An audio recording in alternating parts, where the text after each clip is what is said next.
Kale nkwaniriza kansubire oli bulungi gyosinzira okubanga ate otulaba nze Jamal ndi ne kansala we Wandigeya tetugenda kwogera bingi waka akadde ayina katono mukwatiriza wano nga twagala twogere ku kintu njagala kumubuuza ku kintu kya Bobi Wine ye kyayinako oba ateese ote manyi muntu w'abantu sitera nnyo kumutyaza bayiza oba gwe bulungi bwe obusoose okujja ku platform yaffe naye njagala kumubuuza ku kintu nalabye faaza kisooka obuze ku bannayuganda. Balamusiza nnyo bannayuganda abatulaba abatwegese agatawulira vumbe nti muli mutya mwebale kubaayo tubaagala nnyo tubaagalira ddala kyemukola kyansuso nnyo kubanga mutulaba nga mutugoberera. Okay. Walabye akavidiyo ka faaza faaza yawadde abantu omukisa we baadde batuuza Bishop eggulu omulabiriza eggulu yawadde abantu omukisa n'ayita ku Kyagulanyi ate abalala bonna yazze bakola bw'ati.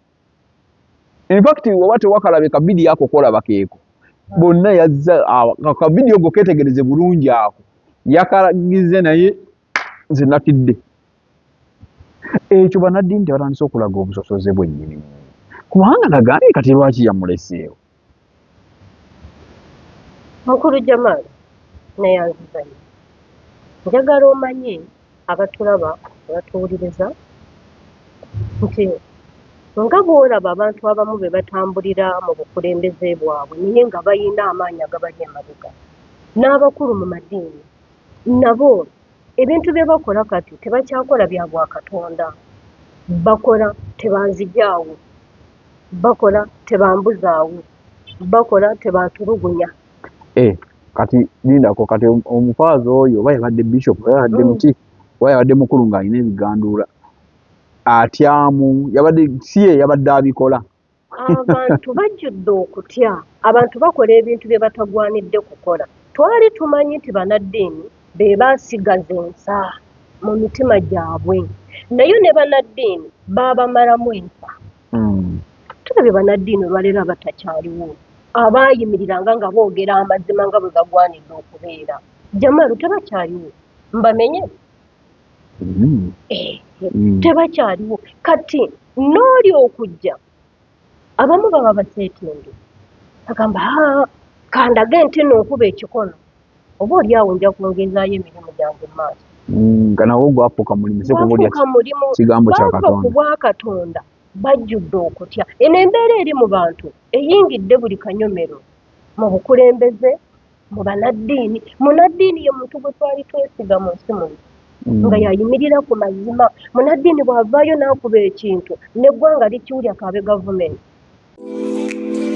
Embeera ekutabuseeko tebitambula bulungi emirimu giguutaanye byogata biganya okugguka tewejjusa va mu kwekubagiza jangu mu Glorious Consultancy and Agency obulamu butererenga bwe wabubala. Bano bagenda kuyambako okufunira visa mu nsi gy'oyagala yonna bakumye passport flight bookings hotel bookings airport pickups company and any gig registration business proposal writing software sales mobile app development, online radio and TV development, graphic designing. Jangu obwebuuzeeko mu bintu eby'enjawulo wamma obulamu butambulenga bwe wabubala. Tusange ku tebajjukira akedde mu Ndeeba ku Masaka Road opposite Kalungi Motors oba tukubireko. Glorious Consultant and Agency, serving to satisfaction. Naye olwaleero tekikyaliyo bannaddiini batandika n'okulya okulya kuno okubaliisa babajje ku mulamwa. Ina gwe nalaba yali asaba pulezidenti mu mmotoka y'embwa ekaddiye. Golowooza bannabyabufuzi be balya boka bannabyabufuzi be bagenda eggalugo ba be bagenda eggulu boka nabo babajje ku mulamwa bye bakola tebikyali byabwe. Omulabirizi oyo gw'ogamba kiraga mu bantu n'okikola mu bantu ekitegeeza nti oyina abaana n'ebya Kyagulanyi yazze mu ssinzizo lwaki omubuuka ate yazza agugaba eri yonna ng'akavidiyo bw'okalaba awo. Kiddukiro ky'aboonoonyi buli muntu azitowereddwa addukira mu ssinzizo buli muntu akooye adduka agenda mu ssinzizo sinzizo terigoba ne bw'ojja ofaanana otya ne bw'ojjira mu ntalabuusi gwe bakwaniriza naawe ne bw'ogenda oba mu muzikiti oba mu sinzizo lyonna bakwaniriza kati bwe kituusa omukulu w'eddiini okukola ekyo ng'olaba ng'ali yekka jamaani kino kikutte mu mulembe gwaffe ne kiva mu gwaffe ne kigenda mu gw'abaana baffe kigenze mu bakulembeze bannabyabufuzi bo bafu babulako pamba mu nnyindo bannabyabufuzi bo bafu babulako pamba mu nnyindo bava dda ku mula tebakyali nayo kati kyanyingidde we tubadde tusuubira nti bwe twasigaza wankizo ogenda n'otwalayo obulumi bumu tekikyaliwo ojja kutandika olabe nga munaddiini yagenze n'afukamirira omukulu bagenda tandika simba layini nga bagenda eggulu banamukusente nti tebakyakola byabwe entiisa y'obwakatonda yabavaamu ng'omuntu bw'atatya kubba ggwanga kulimalawo